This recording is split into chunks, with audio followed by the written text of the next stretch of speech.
Flagship habit मैंने पढ़ी थी कहीं पे कि जैसे एक कंपनी थी, मान लो एक कंपनी ए है, it is a company A. Company A America में थी और वो बनाती थी कुछ पेंट्स बनाती थी या कुछ ऐसा बनाती थी, ठीक है? तो पहले इनिशियली उसकी काफ़ी मोनोपोली थी। मोनोपोली होने के बाद उसका काफ़ी बिज़नेस था, 70-80% उसका बिज़नेस था। उसके बाद उस कंपनी में क्या हुआ कि धीरे-धीरे कंपटीटर आ गए, उनका लॉस होने लगा चीज़ें, मतलब रेवेन्यू लॉस होने लगा, प्रॉफिट लॉस होने लगा। धीरे-धीरे कंपनी नीचे जाने लगी।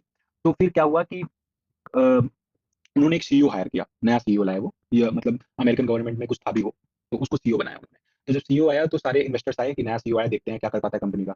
तो उसने आया, जब पहली स्पीच दी तो उसने किसी चीज़ के बारे में बात नहीं की। कोई चीज़ की, कोई रेवेन्यू, कोई प्रॉफिट, कोई एफिशिएंसी, कोई प्रोडक्शन, कोई असेंबली लाइन इश्यू नहीं, कुछ नहीं।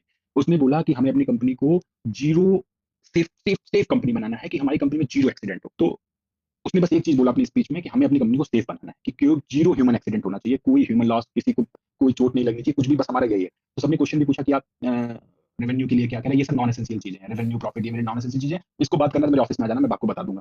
फिर जितने भी इन्वेस्टर थे सब बाहर निकले और उन्होंने सारे शेयर होल्डर्स से बोला, जो-जो शेयर खरीद रखे थे उस कंपनी का, बेच दो, बेकार सीईओ आ गया, बर्बाद कर देगा कंपनी, किसी का नहीं छोड़ेगा, इसको तो पता ही नहीं है रेवेन्यू क्या है, प्रॉफिट क्या है, इसको कोई आइडिया नहीं है।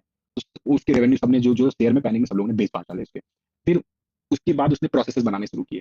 उसमें क्या था, उस कंपनी का वो पूरी स्टडी करके आया था। उस कंपनी में बहुत एक्सीडेंट होते थे, हर महीने एक्सीडेंट होता था उस कंपनी में। और एक्सीडेंट का मेन वही था कि जो मैनेजमेंट था और जो वर्कर थे, उनके अंदर कोई कोऑर्डिनेशन नहीं था। मतलब ना एक वो इसकी सुनते हैं, ना ये इनकी सुनते हैं। तो भयानक एक्सीडेंट होते थे। तो सबसे पहले यार उसने सबको पावर दे दी कि भाई सबके पास पावर है, कोई भी असेंबली लाइन बंद कर सकता है। मैनेजर की परमिशन लेने की जरूरत नहीं है। आपको अनसेफ चीज़ दिख रही है, भले हमारा प्रोडक्शन लॉस हो, हमारा प्रॉफिट लॉस हो, you switch off the assembly line, आप उसको रिपोर्ट करो।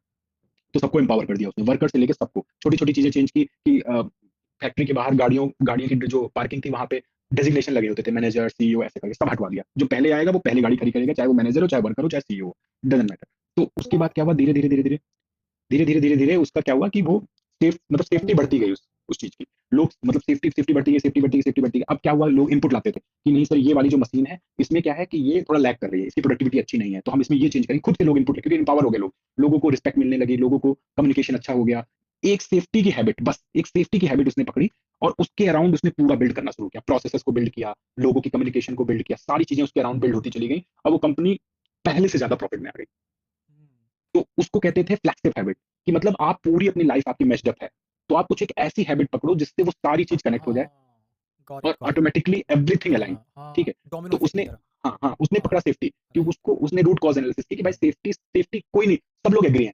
सारे सारे स्टेक होल्डर्स एग्री हैं सेफ्टी के लिए, चाहे वर्कर्स हो, चाहे यूनियन हो, चाहे मैनेजमेंट हो, सब एग्री हैं कि नहीं, हाँ, सेफ्टी तो होनी चाहिए यार। हमें तो अपने घर तो जाना ही है ना, जिंदा यहाँ से अपने घर जाना है।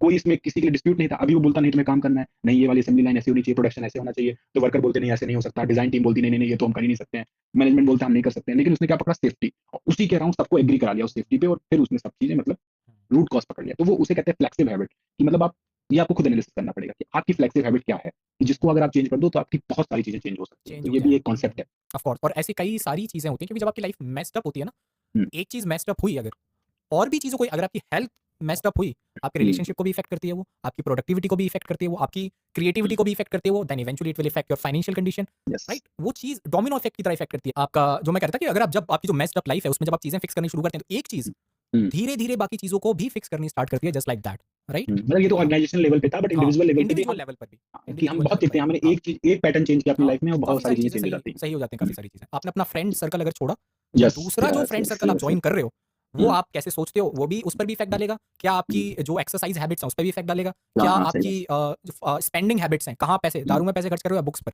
इस पर भी यस, इफ़ेक्ट इफ़ेक्ट डालेगा? Yes, yes, so yes, one thing can effect a lot of things. Yes, yes, yes. या